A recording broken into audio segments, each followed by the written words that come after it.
Magandang araw sa inyo mga kapatid. So ngayong araw na to may nagtanong sa akin sa nating kababayan, sabi niya sa akin, Sir, paano niyo niligawan si Ate Bebang? Paano kayo nagkaigihan at kamusta po yung love story ninyo? Alam niyo mga kapatid, simula nung una pa hanggang sa ngayon, yung aming love story ng aking asawa ay parang romantic comedy. Talagang nakakatawa na nakakatuwa yung aming love story simula nung una pa hanggang ngayon. Nagkakalala kami ni Mrs. way back 2012. Magkasama kami sa trabaho. Nung first day niya sa trabaho, nung nakita ko siya nung pumasok, talagang na-starstruck talaga ako sa kanya. Talagang ang ganda-ganda ni Mrs. Hanggang ngayon naman, ang ganda-ganda pa rin ni Mrs. Ang trabaho namin dati ay sa learning disability at isa sa mga parte ng aming trabaho ay inilalabas namin yung aming mga pasyente para mamasyal. One time, sinama ko siya, nilabas namin yung aming pasyente. Siyempre, si Kuya Fredo ninyo gusto magpasikat at gusto ko rin siya makilala. Ayun, lumabas kami kasama ng aming pasyente, pero yung isa naming pasyente ay medyo maloko. Tinulak ba naman ako sa kanal, mga kapatid ng pasyente namin. Tapos ayun, nahulog ako sa kanal, putik-putik ako noon. Tapos si Mrs. awang-awa sa akin, sabi niya, "Oh, I'm so sorry, oh bless you." Talagang awang-awa siya. Pero nakatulong din yun sa akin mga kapatid para magkaigihan kami ni Mrs. Doon ko nakuha yung loob niya. So ayun, kinuha ko yung number niya, tapos text kami, tapos nalaman ko may partner pala siya.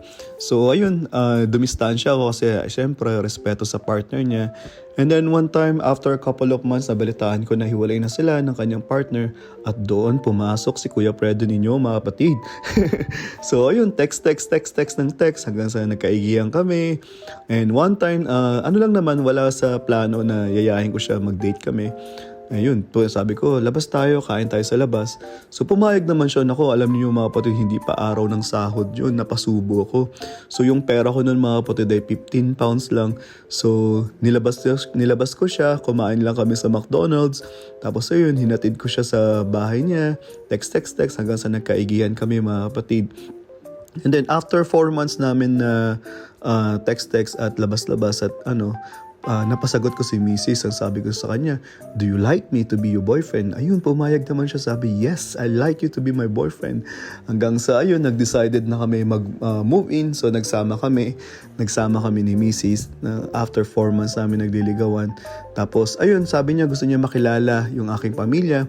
Gusto niya matutunan ng aming kultura. So sumama siya sa akin sa Pilipinas, nag-stay siya sa Pilipinas ng ilang buwan, nakilala niya yung aking magulang, nakilala niya yung ating kultura, minahal niya yung ating kultura.